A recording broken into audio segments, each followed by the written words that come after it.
Good morning. Welcome to EM Student. This is Dan Scott. Today we are doing a live show, and very happy and proud to be bringing it to you live and recording live. As I've told you before, I am an investor in people and a promoter of personal and professional growth. So today I have a guest on the show that he does just that. Dr. Kelly Garrett is a retired U.S. Army Reserve colonel. He is the director of the Emergency Management Professionals Program at the Emergency Management Institute, and he is one of the instructors in the Executive Academy. So I'd like everybody to welcome Dr. Kelly Garrett to the show. Good morning, Dan. Good morning. Yeah, good morning, Dr. Garrett. How are you today? I'm well. How are you? Thanks for having me. Absolutely. It's a pleasure having you on. I wanted to, you are the first guest to the EM Student live show. You are also the first guest that I've had on as of taking over the EM Student show. So thank you very much for agreeing to come on and be a part of the show today. It's my pleasure. Thank you. So, I wanted to bring you on because, you are in my previous episode, I talked about the professional development series and how important that was and how it led into other programs that were developed. And one of those programs is in your wheelhouse, which is a part of the Emergency Management Professionals Program. So I wanted to bring you on and let you talk about the Emergency Management Institute and the Emergency Management Professionals Program and how that and those programs that fall in there, and specifically the Basic Academy and how the professional series is a prerequisite for that. So again, good morning. Thank you very much. I got your bio, which is very impressive, by the way. I don't want to read the whole thing, but 4,500 students a year are going through these programs, and I feel that that's very impressive, and it's a growing number. Am I right? Absolutely. When I took over the program 4.5 years ago, Dan, we were pushing through about 650 students a year. So we've quadrupled in size a couple of times actually since then. So I think it's a testament to the value of the academies and the fact that everyone's discovered that you can get good development and education needs met by attending the Emergency Management Professional Program. So how long have you been the director of the program? I started in February of 2016, so it's been 4.5 years now. Very cool. So let's talk about what is the Emergency Management Institute? The Emergency Management Institute is located in Emmitsburg, Maryland, and we're actually celebrating our 70th anniversary this year. And our primary focus is on providing professional development, training, and education for emergency managers and those people associated with the emergency management profession around the country. And we have a number of different branches at EMI focused on different mission areas like preparedness, mitigation, response, and recovery. We also have a mission support branch, an integrated emergency management branch, which focuses on exercises for individuals and communities, the curriculum standards and instructional technology branch that supports all of our operational branches, and in my program, the Emergency Management Professional Program. So let's talk about the Emergency Management Professionals Program. I personally, that's where, and I mentioned previous that that's actually where I feel like I really got my passion for emergency management was in the Basic Academy when it just really opened up my eyes to what all it was involved in emergency management. So let's talk about the Emergency Management Professionals Program. Great, Dan. We've set up the 3 academies in the Emergency Management Professional Program, the Basic, Advanced, and Executive Academy, to really function like a school of continuing and professional studies for emergency managers throughout their careers. The Basic Academy was founded in 2011 and is really designed for those who are relatively new to the emergency management field with less than 5 years of experience. We find that we do get a number of more experienced students coming to the Basic Academy, but they typically do that for ongoing professional development and to also establish greater networks around the country, because it's an opportunity to bring students from across the country together in a classroom environment. So we've got the basic academy to start off, as I said, for those that are relatively new to the profession. The advanced academy is designed for mid-career professionals with 5 to 15 years of experience typically. And then the executive academy is designed for people that may be working in senior level positions at high levels of government. They may be the lead emergency manager for a major jurisdiction within their state. And as I said, they typically have greater than 15 years of experience. So, and I'd like to point out too that I originally met Dr. Garrett when me and him worked to bring the Basic Academy to in course here in California. But I met him in person and got to know him as I went through the Executive Academy, and that's where I really got to admire the work that he does and what he does for the profession. So ultimately, let's talk about the Basic Academy and what that covers for that either that new or that short-term emergency manager. Okay. And as you mentioned earlier, Dan, the professional development series consists of 12 independent study courses, which actually form the prerequisites for the Basic Academy Foundations course, which is the first course in the series of 5 courses required to complete the Basic Academy.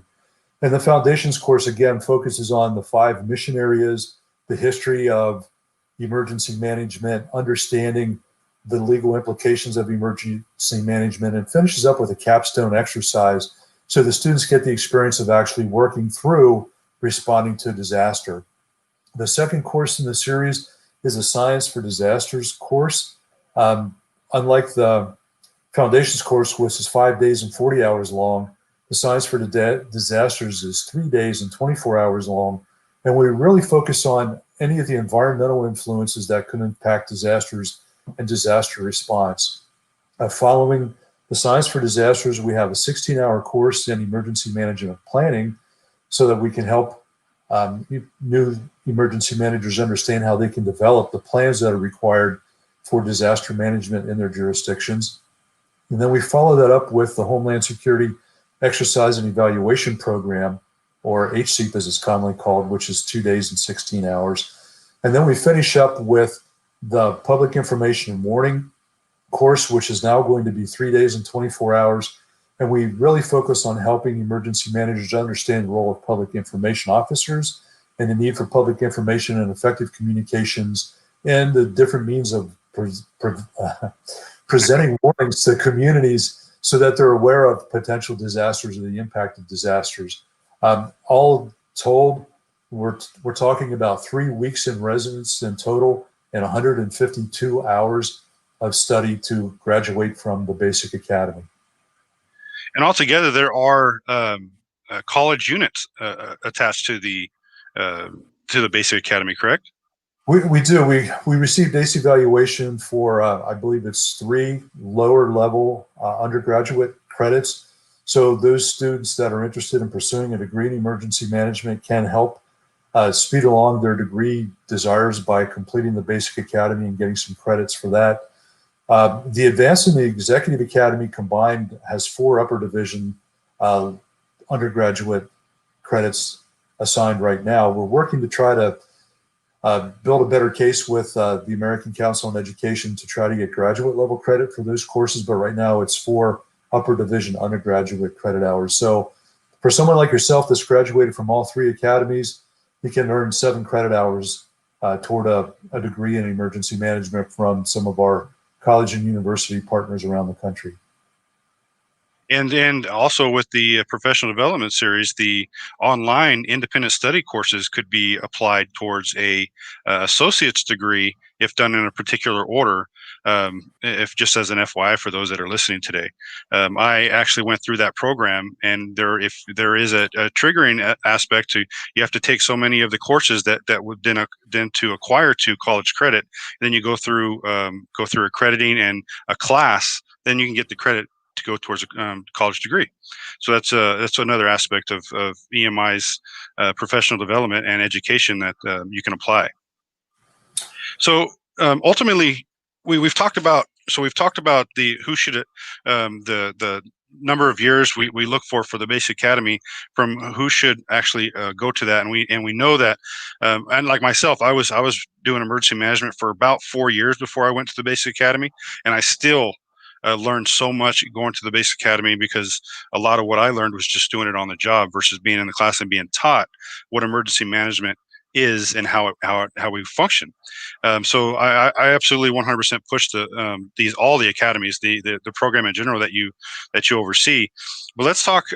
What is your advice to the newest emergency manager? I would say that if they could get to the basic academy as soon as possible in their career, I would highly encourage them to be able to do it. The basic academy is an open enrollment program. So if you go to our website at training.fema.gov and follow the links to the Emergency Management Professional Program Basic Academy, the instructions on enrolling are there, and it can all be done online. So it's really limited by a student's schedule and the availability in any of our classes. While the students need to complete all 5 courses to graduate, they don't necessarily need to be completed in a specific order, just that we recommend starting with the foundations course. But if you missed a start date for a foundations course and one of the other courses better suits a student's schedule, that's okay. You just need to complete all 5 to be able to graduate.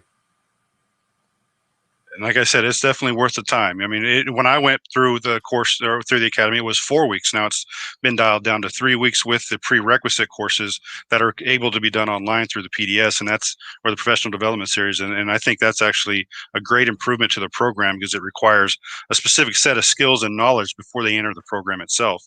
And like I said, those who may be doing it and not even understand what the EMI offered when it comes to these independent study courses and how you can actually improve your job as an emergency manager and your ability to do the job before you even take the course. So I think it's ultimately, I'm a big advocate for your program, and I'll continue to push for it. And I know that you had mentioned that we're working on the potentially for bringing some of those courses virtual, but we want to keep them in at EMI, which is, if you have never been to EMI, you have to find a way to get to EMI. EMI, the environment that you experience at EMI, the friendships and the networking that you can develop at EMI, you can't do any better than that. I mean, I've gone to the Center for Domestic Preparedness, and it's the same kind of environment where you get to meet responders from around the world and you build networks. But EMI, that is the place for emergency managers, where you get to go and build networking for other emergency managers, and it's a great program to be a part of. And so this show, EM Student, and I've targeted towards the new oncoming student and those who may be lifelong learners.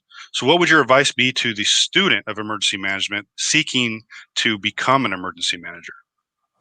I would recommend that while they're still pursuing their degree, if there are opportunities for them to volunteer to work in the emergency management field to get some practical experience, it would be very helpful. But wherever they are whether they've completed their degree or they're a recent graduate, they've got the opportunity to attend the basic academy if they're interested, and they'll have the opportunity then to gain the practical experience from being in the classroom with current practitioners. And the real focus of all of our programs, Dan, is for the students to share experiences with each other so they can learn from each other. We provide the foundation and the catalyst for getting together in a classroom and providing some of the foundational knowledge, but it's really the students learning from each other and sharing their experiences. That is the power of the Emergency Management Professional Program. Well, thank you very much, Dr. Garrett. I know that you have to get off for another meeting, so I want to just thank you very much for coming on board and being able to talk about EMI and the Emergency Management Professionals Program. Thank you for everything you do in that program as the director. Like I said, I came to meet you in person at the in the executive course, and I came to admire the work that you're doing. And just once again, thank you very much for coming on today. Thank you, Dan. I really appreciate you having me as your initial guest on a live show. It was a great honor. Absolutely. You have a great day, and we'll talk soon. Okay, you too, Dan. Take care. So I want to just continue on, having let our guests go. to talk about the International Association of Emergency Managers, the conference. So it has gone virtual this year, and I think that can be interpreted as a good thing for those who have never been before, and ultimately too the lower cost. The cost has been readjusted and is lower and so if you have never been to the conference, I suggest that you go on to the IAEM.org and check it out, see what they got to offer. If you can attend the virtual conference, I would absolutely recommend you do so. It also help you to navigate the site to understand some of the other resources that are available to you, both as a new and an existing emergency manager. I also would like to point that you go visit the webpage for the Emergency Management Growth Initiative. A place for you to have some good resources there, and through LinkedIn, if you can go to the Aspiring Emergency Managers Online group. If you are a new emergency manager, or you want to be an emergency manager, or you've been a lifelong emergency manager, that is a place to go. And if you're new, you can get some resources. If you're an existing emergency manager with some great deal of experience, I suggest you go on there to be a mentor, to help out those who are trying to be an emergency manager and who want to do it right. And it's always great to have those who have done it to guide the way to those who are wanting to do it. So I recommend that as well. Also, don't forget to tune into EM Weekly on Thursday morning. They do the show live at 9 o'clock. And stream that, and then it's attached to the site if you'd like to go on and listen after the recording. I would like to just thank you very much for tuning in today, and I would like to just end with my normal quote that I usually do at the top of the show. But I like to say, if you want to change the world, invest in another person to reach their potential. That's John C. Maxwell. Thank you very much. This is Dan Scott. I'll talk to you soon.